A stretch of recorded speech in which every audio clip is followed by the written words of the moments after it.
So, the Rings of Power showrunners decided to add in a new character, Tom Bombadil.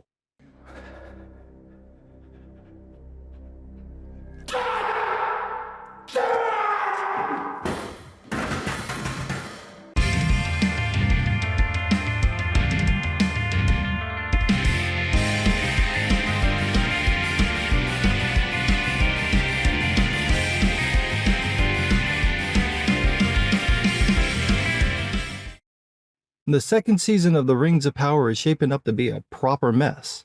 First, Amazon put out false rumors to their own fans to try to stop leaks. Then, they finally released a trailer for the second season, only to show that they just put a wig on Sauron, and this is supposed to fool the elves, the wisest of all beings.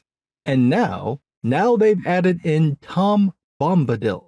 You know, the guy who's so whimsical and tonally off that he's been cut out of every adaptation of The Lord of the Rings, and it's been such a travesty for the adaptations that it had no effect on the story. Only hardcore fans care that Bombadil got bumped, and even then, they're probably playing it up. For those who don't know, Tom Bombadil appears in The Lord of the Rings to rescue the hobbits when they're ensnared by Old Man Willow. Old Man Willow appears to be a very old tree, although it is possible that he might be an Ent, like Treebeard, or a Huorn, which is something like an Ent but not self-aware.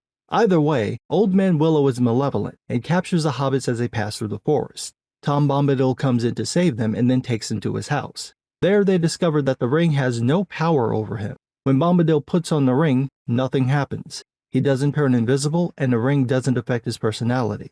He's also able to see Frodo when Frodo puts on the ring and turns invisible. Bombadil warns the hobbits about the Barrow Downs and the white, evil spirit that's there, but the hobbits get caught by it anyway, and Bombadil again saves them and then sends them on their way to Bree. That's the totality of Bombadil's part in the War of the Rings, which is basically nothing at all. He doesn't appear in any other major story and has nothing to do with the events of the Second Age. So, of course, the showrunners J.D. Payne and Patrick McKay decided to, quote, figure out exactly how he might turn up in their show, and why. Why indeed, because they admit in this Vanity Fair article that there's no reason to add Tom Bombadil to the show. In their own words, quote, there's a reason he hasn't been in prior adaptations, because in some ways, he's sort of an anti-dramatic character, Payne tells Vanity Fair for this exclusive look. He's not a character who has a particularly strong agenda. He observes drama, but largely doesn't participate in it. In the Fellowship of the Ring, the characters kind of just go there and hang out for a while, and Tom drops some knowledge on them. As McKay, knowledge that's not particularly relevant to anything they're doing or about to do. So, you saw that and thought, how can I add this anti-dramatic character to our very serious show? I mean, he's not even part of the story we're telling. How can we cram in this character who barely works in the story he's actually from? The article acknowledges that even Tolkien himself dodged questions about Bombadil's purpose because he couldn't explain him. The character is based on a doll his kids had and doesn't seem to have a point other than to just be there.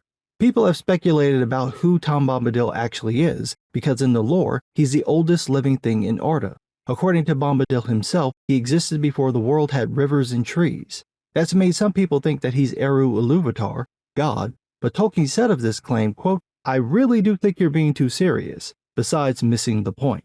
Speaking of missing the point, the showrunners Payne and McKay admit that Bombadil is so whimsical and irreverent that he verges on being silly.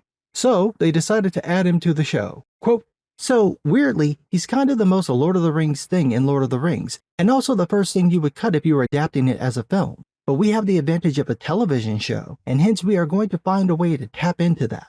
Right. So, you have a show that is dead serious, and you want to add in a character who is canonically unconcerned with the wars of elves, men, and dwarves. As the article states, referring to Tolkien talking about Bombadil, quote, to someone like Bombadil, he said, the question of the rights and wrongs of power and control might become utterly meaningless to you, and the means of power quite valueless. Here you have a character who simply doesn't care about power struggles, so the showrunner's brilliant idea is to include Bombadil in their show that's all about power struggles. It sounds so much dumber when you say it out loud.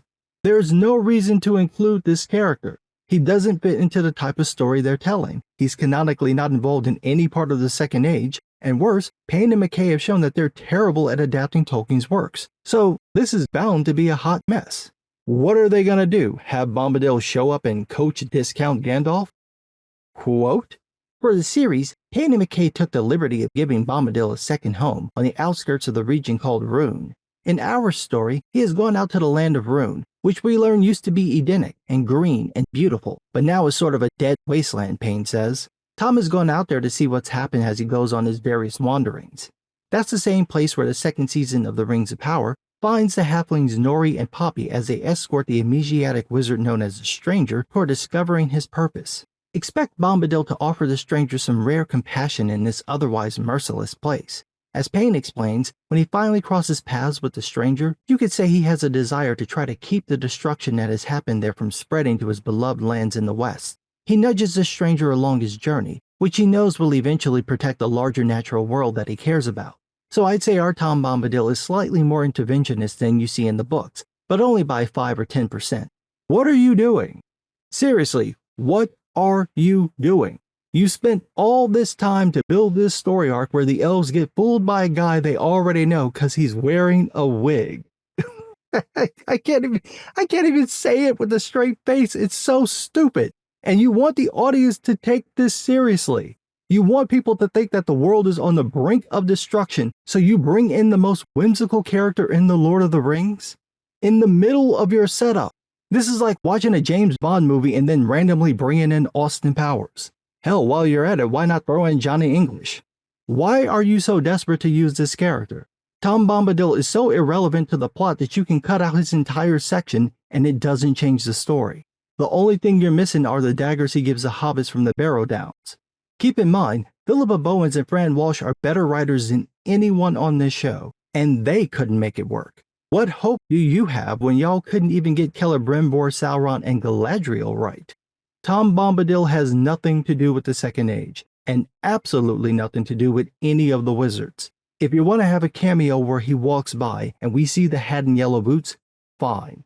Hell, I'd even give you a pass on setting up Old Man Willow by Nori and Poppy coming across him and him attacking them and Bombadil saving them, setting up why Bombadil checks on the evil tree from time to time. Actually, that's a good idea. Off the top of my head. I'm not even trying. It's definitely better than turning Tom Bombadil into a discount Obi-Wan Kenobi. But what do I know? I'm just some guy.